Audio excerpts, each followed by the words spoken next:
یہ واقعہ جو ہے نہ صرف حافظ آباد بلکہ پاکستان کی تاریخ کا بھیانک ترین واقعہ ہے۔ تمام جو یہ سفاک لوگ ہیں اپنے انجام کو پہنچ گئے، پولیس انکاؤنٹر میں ان کا خاتمہ کر دیا گیا۔ دو درندے، دو اس سفاکیت کے مجرم جہنم واصل ہو چکے۔ مریم نواز صاحبہ سے ضرور اس کیس کی جانب توجہ دینے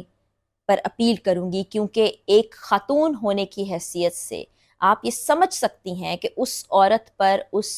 شام کیا گزری ہوگی۔ آج کی ویڈیو میں تمام تر وہ تفصیلات آپ کے سامنے رکھنے جا رہی ہوں جو پولیس ذرائع سے ہم تک پہنچی ہیں۔ حافظ آباد کا دل دہلا دینے والا واقعہ جس پر اب مسلسل کارروائیاں شروع ہو چکی ہیں۔ مقامی لوگوں سے کچھ تفصیلات میں نے حاصل کی ہیں اور وہ رذیل ملعون سفاک درندے اپنے انجام کو بھی پہنچ چکے ہیں، لیکن اس حوالے سے سوشل میڈیا پر بہت سی تصاویر، بہت سی خبریں ایسی گردش کر رہی ہیں جن کا حقیقت سے کوئی تعلق نہیں ہے۔ آج کی ویڈیو میں تمام تر وہ تفصیلات آپ کے سامنے رکھنے جا رہی ہوں جو پولیس ذرائع سے ہم تک پہنچی ہیں، اس کے ساتھ ساتھ مقامی لوگوں نے کچھ اور انسائٹ سٹوری بھی ہمیں بتائی ہے جو میں آج کی ویڈیو میں آپ تمام لوگوں کو بتانے جا رہی ہوں۔ سب سے پہلے تو ایک ریکویسٹ تمام وہ لوگ جو کانٹینٹ کریٹرز ہیں ان سے کرنا چاہتی ہوں کہ ایسے لوگوں کی تصاویر شائع مت کریں، ایسے لوگوں کی تصاویر کو اپنی ویڈیوز میں شامل نہ کریں جو مصدقہ نہیں ہے۔ اس سے ایسا ہوتا ہے کہ مجرم کوئی اور ہوتا ہے، سزا کسی اور کو مل جاتی ہے، اور جن کی تصاویر سوشل میڈیا پر آ جائیں گی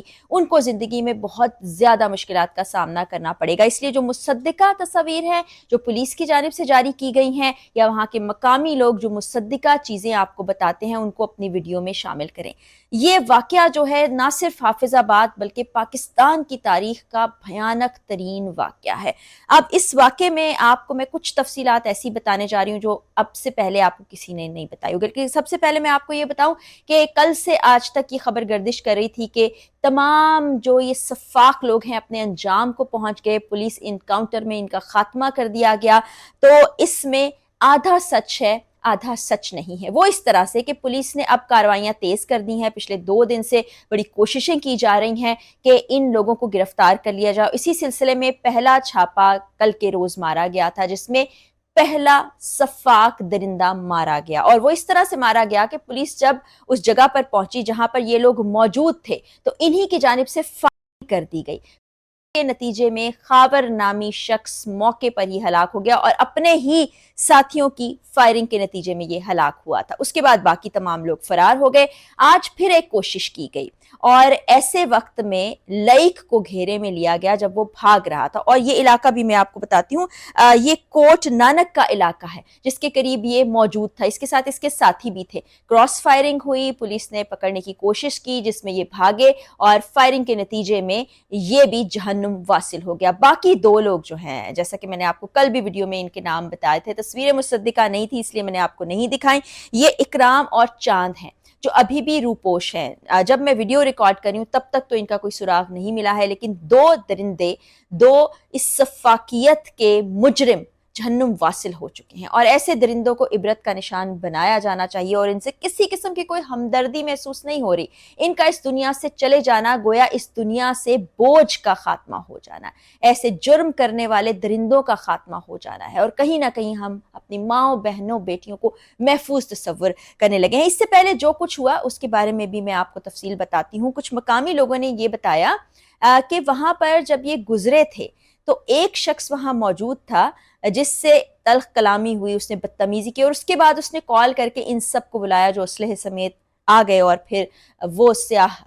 رات انہوں نے دیکھی کہ جو اللہ تعالیٰ کبھی کسی کو بھی نہ دکھائے، اور جو کچھ ہوا وہ آپ کے سامنے ہے ویڈیوز۔ یہ جو شخص تھا اس کا نام ہم نہیں بتا رہے، ان خاتون کا نام نہیں، ہماری ذمہ داری ہے کہ وہ اپنی زندگی میں پہلے ہی اتنے تکلیف دہ مراحل سے گزر رہے ہیں کہ ان کے ساتھ آگے کیا ہوگا۔ تو اس کے پاس لوگ اپنے موبائل فون میں موجود ویڈیو لے کر آئے اور کہا کہ یہ تم کیا کرتے پھر رہے ہو۔ اب سوچیں کہ اس شخص کے لیے یہ کتنا زمین میں گڑ جانے کا مقام تھا۔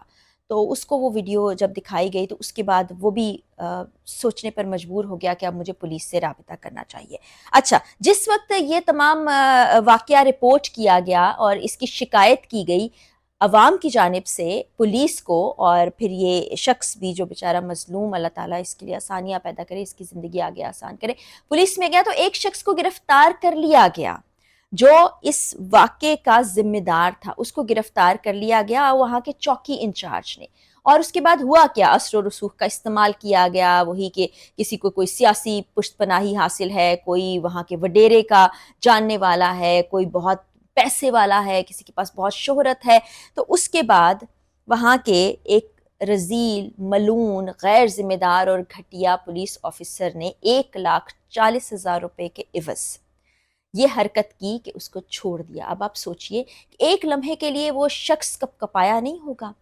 اس کو رہا کرتے ہوئے اس درندے کو اس کے ذہن میں اپنی ماں، بہن، بیٹیوں کا خیال نہیں آیا ہوگا کہ اس نے اس رقم کے عوض اس کو چھوڑ دیا. اب بہرحال قانون حرکت میں آیا ہے اور معطل کر دیا گیا ہے اس چوکی انچارج کو، جس کا نام ابھی صیغہ راز میں ہی رکھا گیا. اس کے علاوہ قصوں کی تھانے کے جو ایس ایچ او ہیں مشتاق نور، ان کو بھی معطل کر دیا گیا ہے. اور یہ جو چوکی انچارج تھا،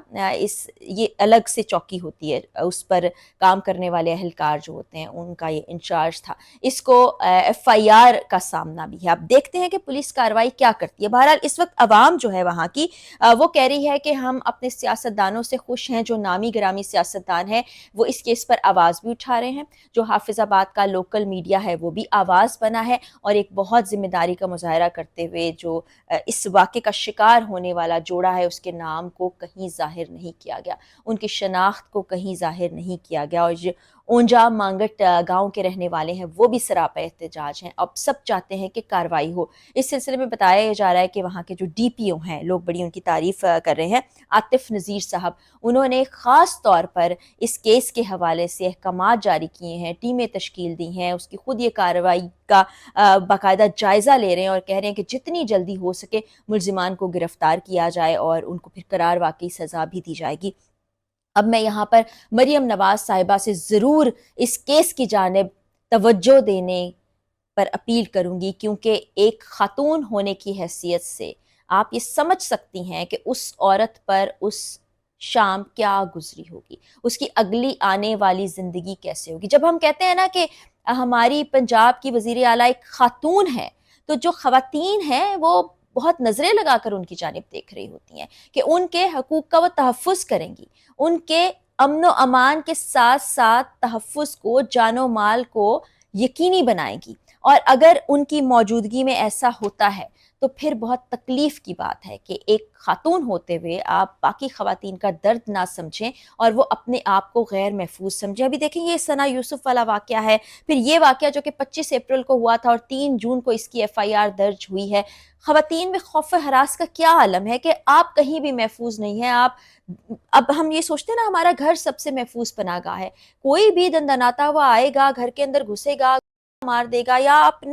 آپ شوہر کے ساتھ جا رہی ہیں جو آپ کو لگتا ہے کہ آپ کی پناہ گاہ، آپ اس کے ساتھ محفوظ ہیں، اس کو بھی ایسے ظالم درندے